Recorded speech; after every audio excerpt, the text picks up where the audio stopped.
Demoniados que salían de los sepulcros, feroces en gran manera, tanto que nadie podía pasar por aquel camino.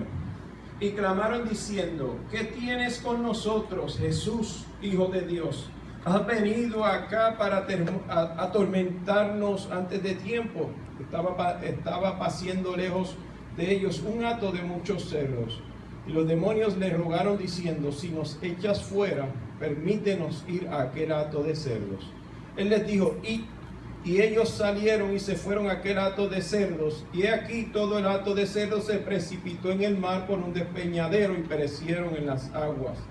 Y los que los apacentaban huyeron y viniendo a la ciudad contaron todas las cosas y lo que había pasado con los endemoniados. Y toda la ciudad salió al encuentro de Jesús, y cuando le vieron, le rogaron que se fuera de sus entornos. Amén. La semana pasada el pastor hablaba cómo Jesús, cuando atravesaba el mar de Galilea junto con sus discípulos, enfrentaron una gran tormenta, y cómo los discípulos, estando con Jesús, el Hijo de Dios, Dios mismo, perdieron su paciencia, perdieron la calma, se desesperaron, no entendiendo quién realmente era el que estaba con ellos en el bote o en el barco. Pero allí Jesús muestra su poder, muestra su dominio y autoridad sobre la naturaleza, calmando la furia de este mar. Y decían ellos: ¿quién es este que hasta la naturaleza, el mar, los vientos le obedecen? Durante la lección de hoy, Jesús muestra su autoridad absoluta, no parcial, no temporera, no de vez en cuando, sino Jesús va a mostrar su autoridad absoluta sobre Satanás y sus demonios. Amén. Vamos a estar hablando, y entonces, llevándonos al contexto geográficamente, pues Jesús estaba en Capernaum, cruza el mar de Galilea hacia el área de Gadara, ¿no? De acuerdo al relato, pues tan pronto él llega a la tierra, y es que entonces ocurre la escena de hoy. Este mar de Galilea también se conoce como el lago de Galilea, se conoce como el lago de Tiberia, el mar de Tiberia, el mar de Genesaret. ¿Por qué? Por la región, por cómo se le conoce. Cada vez que escuchemos todos estos nombres, vamos a estar refiriéndonos, o cuando usted haga sus estudios, siempre se va a estar refiriendo al mar de Galilea. Lo que pasa es, dependiendo quién narre el evento, o dónde se esté llevando a cabo la escena, o se esté llevando a cabo la acción, pues de ahí entonces hacemos referencia.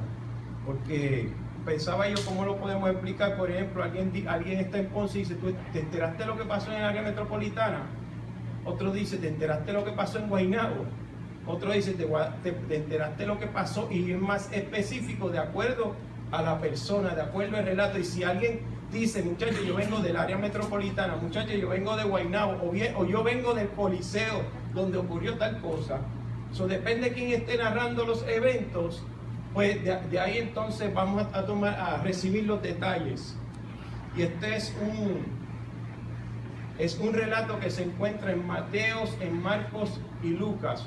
Y voy a estar tocando los tres para que vean ciertas diferencias, pero a la vez no hay conflicto en la narración ni en los eventos que se nos presentan, porque usted sabe que siempre se levanta oposición y se trata de derribar la autoridad que sea genuino la palabra de Dios. Una cosa que tenemos que entender y tener en claro: ninguno de los escritores, cuando escribía lo que estaba viendo, pensaba que, mira, lo habían contratado para escribir y ser parte de una Biblia. Ellos no sabían que su iniciativa, que su deseo, su anhelo de documentar iba a tener el impacto que hoy tenemos nosotros, que recibimos lo que sucedió en aquel entonces. Así que ellos no sabían que estaban escribiendo Biblia. Así que ellos escribían lo que era importante para ellos en aquel momento, lo que era importante para yo transmitir a las personas que yo quería que conocieran estos eventos. Si vamos y hacemos un análisis más profundo, buscamos cada uno de los evangelios, cada evangelio fue escrito con un destinatario diferente. Así que de acuerdo a quien ellos les escribían, así escribieron, no pensando en que estaban escribiendo una Biblia y que tenían que ponerse los 4 de acuerdo, porque entonces, ¿por qué tendríamos 4 evangelios si los 4 iban a estar de acuerdo? Así que lo lindo, lo maravilloso, lo que enriquece entonces la Biblia es que estamos escuchando el punto de vista de cada uno de ellos y cómo ellos se complementan. Y mirándolo de una forma de Google o no sé qué, ahí tenemos entonces nuevamente el área donde vamos a estar hablando. Endemoniados versus enfermedad mental. Mucha gente dice que cuando leemos la Biblia, muchos dicen, ok, se le llamaba demonio a todo aquello que no se conocía, o se le atribuía al diablo aún las enfermedades, o que a Jesucristo en una ocasión le preguntaron, le trajeron un ciego y le dijeron, Señor, ¿quién pecó para que él naciera ciego?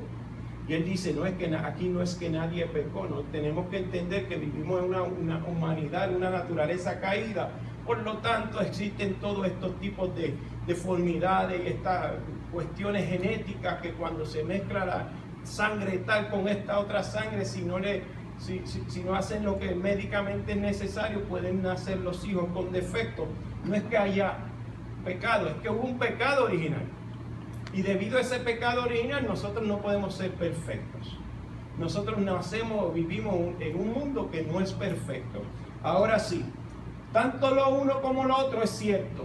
Y no son como dice la filosofía, no son mutuamente excluyentes. No es que si hablamos de endemoniado no existe una enfermedad mental. Y si hablamos de enfermedades mentales, condiciones de la salud mental, no quiere decir que no existen los demonios. Sí existen los demonios y vamos a estar estudiando y vamos a ver cómo en la narrativa, en este proyecto, en este trayecto, notamos que sí, la presencia demoníaca es real en este mundo. Pero también no podemos decir que todo es demonio, porque la ciencia ha probado que hay unas situaciones que llevan a que hayan unos desbalances químicos, unas condiciones genéticas que lleven a que alguien se comporte de la manera que se comporta. Yo les estaba contando que la semana pasada yo tuve un dolor de muela, especialmente el lunes. Y cada vez que mi esposa o mi hijo o mis hijos me hablaban, a mí lo que me daba era un coraje, pero era porque estaba luchando con este dolor tan increíble que les dije que hasta lloraba por el dolor de muela. Y no quería escuchar a nadie, y me hablaban y yo lo que hacía era me daba media vuelta y me iba. Y era porque había algo en mi organismo, en mi ser que no estaba bien, que estaba desviando la atención, que estaba enviando una señal y todo lo que era afectivo lo estaba bloqueando. Así que cuando en la persona existe una condición de salud, una condición genética, hereditaria, pues hay unas condiciones mentales que se desarrollan y no son demonios. Así que sí existen los demonios, sí existen las condiciones mentales, pero lo que podemos decir y podemos declarar hoy en esta hora es que tanto sobre los demonios como sobre toda enfermedad, Cristo reina y Cristo tiene autoridad y puede reprender los demonios y puede sanarnos de los padecimientos que podamos experimentar. Así que tenemos que establecer eso. Encontré, buscando entonces acerca de esto, encontré esto que dijo C.S. Lewis. C.S. Lewis fue el autor de Narnia y todas estas películas, que él era un filósofo, estudió en Oxford, en Inglaterra, y era ateo. Eventualmente se convierte al cristianismo y luego se convirtió en un apologeta. Y un apologeta es todos aquellos que tienen un conocimiento que se pueden parar frente a una universidad, frente a un ateo, como la película Cat's Not Dead, y pararse frente a un ateo y debatir y defender la fe cristiana mediante argumentos. Y él se convirtió en un apologeta. Y él dijo esto: la gente comete dos errores en el estudio de los demonios y la actividad demoníaca. O los descartan, o sea, la gente no quiere estudiar de lo que tiene que ver con los demonios y no piensan nada de eso. O sea, eso no existe, eso es aquel entonces. Eso es una de las posturas que mucha gente asume. No hablemos de demonios, vamos a hablar de la fe, vamos a hablar de milagros, vamos a hablar de esto, vamos a ver lo otro. Y quieren sacar, como dice el americano, sacar el gran elefante blanco de la sala. Queremos negar o quieren negar algo que realmente existe. y no piensan en esto o se tornan demasiado fascinados y preocupados con él. La actividad del demonio es real, más activa en algunas regiones oscuras que en otras.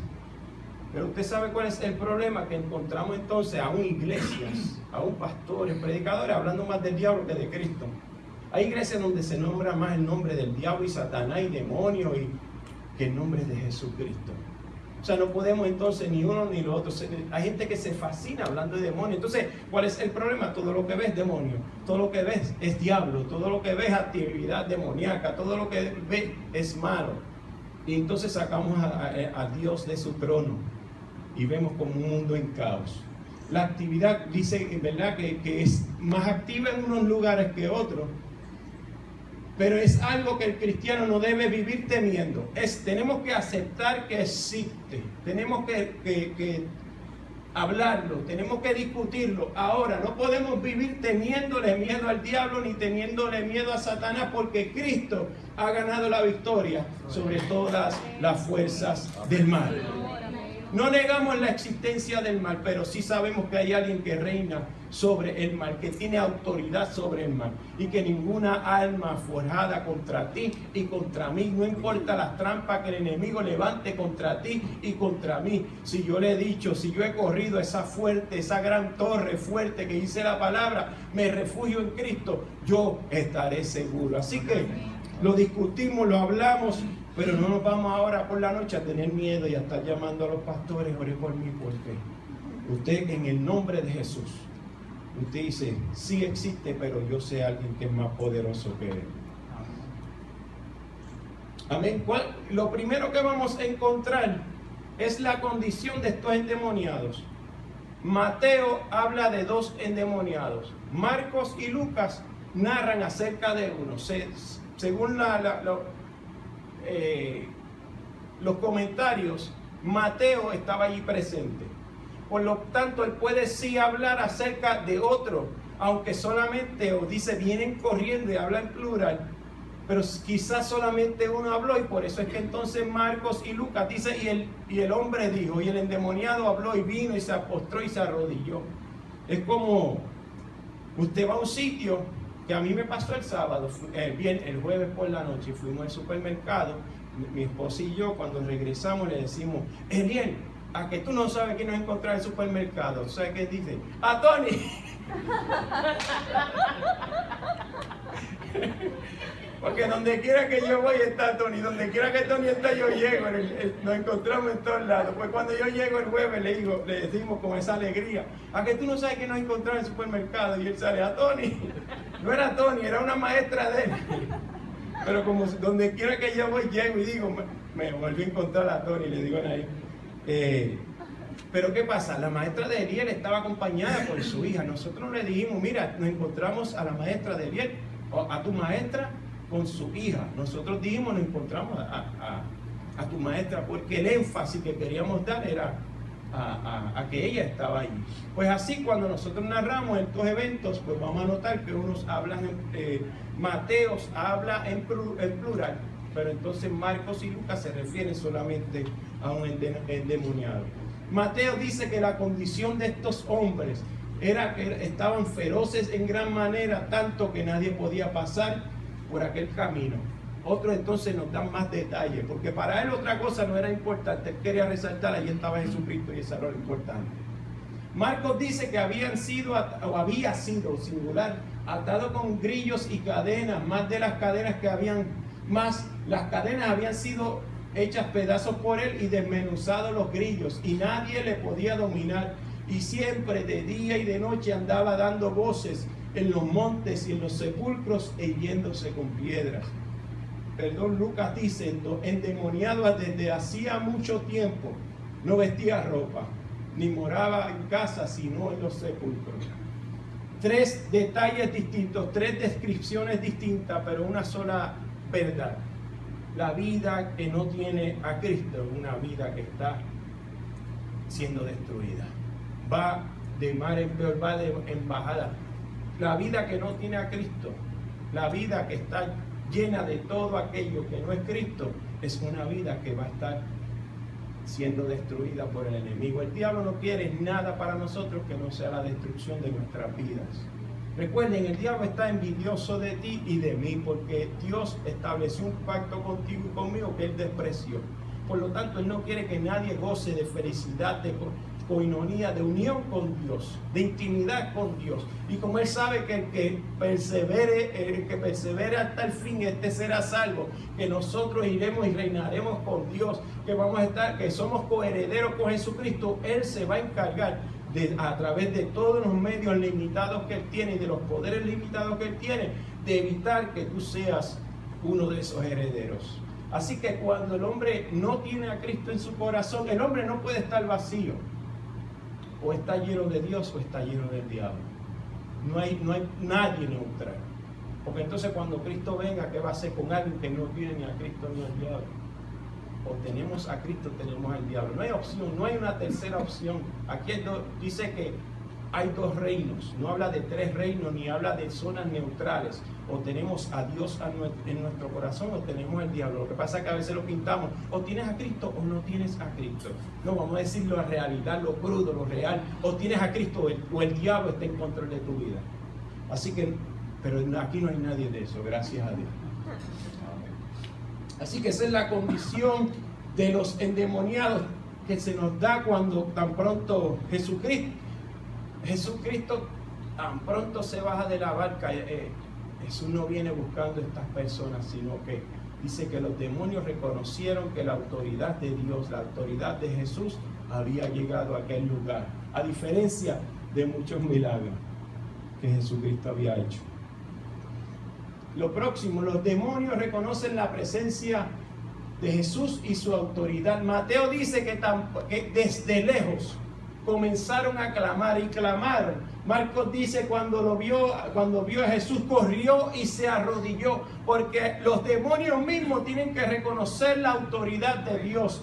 Y Lucas dice lanzó un grito tan pronto vio, porque sabía que eventualmente, si fuéramos a hacer un análisis más exhaustivo, más profundo, un día Dios va a juzgar a cada uno de estos demonios, de aquellos que eran ángeles, que se fueron a favor de Lucifer porque les prometió que le iba a dar poder y fueron echados del cielo. Estos se convierten en demonios y ellos saben que tienen un fin, que van a ser enjuiciados y que van a echar a un gran abismo. Entonces cuando reconocen a Jesús, ellos piensan, me llegó mi día. Me llegó mi día. Y van corriendo a pedirle, por favor, que le extienda. Y cuando estudiaba, llegué a esta parte que reconocen su autoridad, su presencia, que vieron a Jesús, corrieron y se arrodillaron. Yo digo, si los demonios ven a Jesús, corren, se arrodillan. Yo soy su hijo y a veces me resisto. Y a veces digo, no puedo, no quiero, Señor, porque estoy enojado, porque no hiciste tal o X o Y cosas en mi vida. Estoy enojado, no te quiero adorar. Señor, estoy aquí en la iglesia, pero mi mente está en Bahía Caracoles o en Playa Rosada, o está aquí, o está en este otro estado, o está en mis planes, está en mi trabajo, o la tengo en mi mente, o lo tengo en mi mente. Qué lindo se ve. Pero la Biblia dice que los demonios vieron a Jesucristo de lejos y reconocieron su autoridad, corrieron y se arrodillaron. Y nosotros los hijos de Dios, ¿cuánto nos cuesta? ¿Cuánto nos cuesta reconocer que Cristo Jesús llegó? ¿Cuánto nos cuesta reconocer su autoridad? ¿Cuánto nos cuesta reconocer su poder? Y tomamos decisiones sin consultar con Dios, sin decirle, Señor, heme aquí, haz tu voluntad en mí. Estos son mis planes, Señor, quiero estudiar tal cosa, quiero hacer tal cosa. Pero ¿sabes qué, Señor? Yo no quiero hacer nada que vaya en contra de tu voluntad. Yo quiero que toda decisión que yo tome en mi vida engrandezca tu nombre. Pero no, decimos, Señor, ¿sabes qué? Te dejé en el culto hoy porque esta decisión la quiero tomar yo. Porque es que llevo tantos años anhelando y esperando esta oportunidad que no la puedo dejar pasar. Y dejamos el poderío de Dios, dejamos su señorío fuera, porque ahora quiero obrar yo. ¿Quiénes somos nosotros? ¿Quiénes somos nosotros para adjudicarnos la autoridad y el poder de decidir cuando nosotros somos pertenencia de Dios? y porque un día le dijimos, Señor, sé mi Señor y mi Salvador. Y hay una frase que se usa mucho, que no podemos aceptar lo que el Dios da si no lo recibimos o lo reconocemos por lo que Él es. Porque queremos que sea mi Salvador, pero no queremos que sea el Señor de mi vida. Y aquí la palabra dice que los demonios de lejos lo vieron y reconocieron que el que había llegado allí era el Hijo de Dios, era Dios mismo. Y corrieron y se arrodillaron.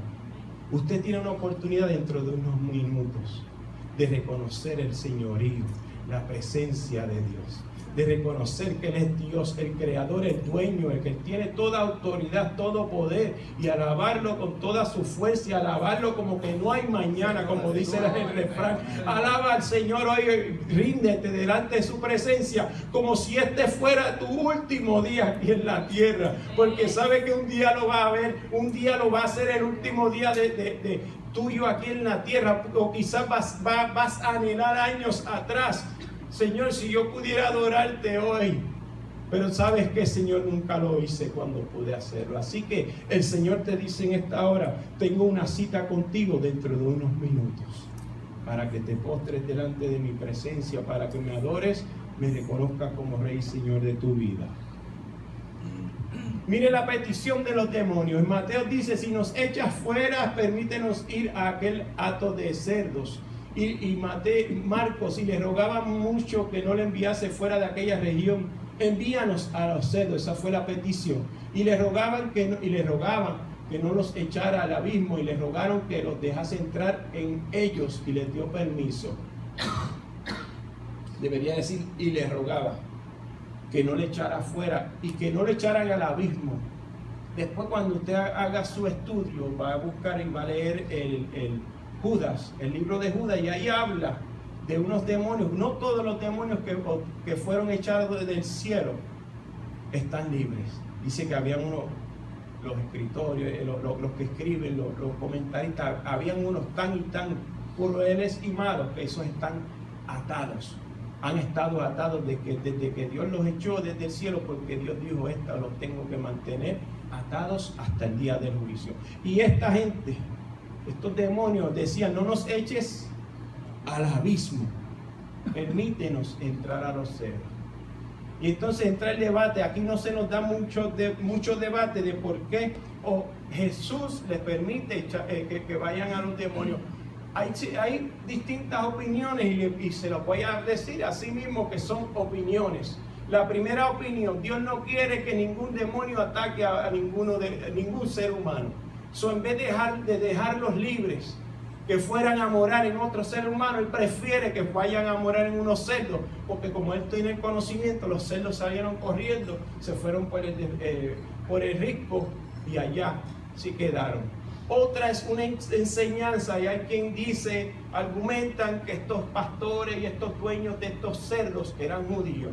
El cerdo era inmundo para el judío, por lo tanto no podían tener contacto con ellos. Y Jesús, en forma de castigo, les permite que los demonios entren a los cerdos. Ninguna de las dos cosas está escrita. Ninguna de las dos cosas está escrita o está detallada. Así que no vamos tampoco a argumentar ni a hacer doctrina de esto, porque no está escrito, pero para que sepan que sí existen distintas opiniones, y así son opiniones de por qué Jesucristo les permite a los demonios entrar a los cerdos. Y la comunidad vino adorando a Dios. Allí hicieron una iglesia, la primera iglesia de Gadara. Mire lo que dice aquí. La noticia se extendió rápidamente a la población sobre lo que había sucedido, incluidos los dueños de los cerdos. Muchos se apresuraron a ver por ellos mismos, querían ver por ellos mismos lo que había sucedido, para ver si estos hombres habían sido verdaderamente liberados de los demonios. Era algo que habría sido imposible de imaginar, dada la historia de aquellos hombres que atormentaban, que habían reclamado una región de aquella área donde nadie podía pasar, donde quizá eran familiares, y la vergüenza de la familia estaba porque mira el hijo de tal allí endemoniado está, mira el familiar de fulano de tal, el hijo, el papá de tal persona, y ellos van corriendo a ver si esto ocurre. Pero no dice la palabra que ellos eligieron allí o dijeron a Jesús: quédate, Señor, con nosotros, continúa haciendo tu obra. Dice entonces que su atención se centró en las pérdidas de bienes y no pudieron reconocer la presencia de Dios mismo en su región. No dijeron: qué grande obra ha hecho Jesucristo, ha liberado a estos hombres de su tormento. Dijeron: se murieron los cerdos. Y es un evento que para nosotros dice: wow, cerdos hombres, pero vamos a cambiar cerdos por trabajo. Wow, prefiero mi trabajo sobre lo que Cristo puede hacer en mi vida. Prefiero mi familia sobre lo que Cristo puede hacer en mi vida. Prefiero mi prestigio, prefiero mi lugar socioeconómico, mi estatus social, mi renombre en Facebook, cuántos likes me puedan dar en Facebook, sobre decirle a Dios: Señor, heme aquí, haz tu voluntad en mi vida. Que muera lo que tenga que morir, pero yo quiero vivir para Cristo. Esa es la actitud que nosotros debemos tomar. Y miramos estas actitudes, pero no podemos extrapolarlas. Tenemos que traerlas entonces a nuestra realidad y decirle: Señor, no permitas, convertir esto en una oración. No permitas, Señor, que yo prefiera cerdos por encima de tu presencia en mi vida. No permitas que yo prefiera otras cosas, que yo anteponga nada en esta vida, posesión material, persona, antes que a ti. Esa es la actitud que nosotros debemos tomar en esta hora. Quiero concluir diciendo: aún en nuestros días, muchos rechazan a Jesucristo al pensar en todos aquellos que perderían si lo aceptan como Señor y Salvador de sus vidas. Sin embargo, aquello a lo que nos aferramos, ya sean bienes, personas, prestigio, estatus, etcétera, no podrá satisfacer la necesidad más grande que aqueja al ser humano: la salvación de mi alma. Eso es lo más importante. Lo demás, dice la palabra, que el que dio, que no escatimó a su Hijo para darlo por ti y por mí, no te dará con él aún todas las cosas. O Romanos 8. Aquel que te dio a su Hijo Jesucristo para salvar tu alma, no te dará todas las cosas. Pero de ese debe ser el orden en nosotros. Amén. Cristo primero, lo demás. Amén. Número 2. Dios les bendiga y Dios les guarde.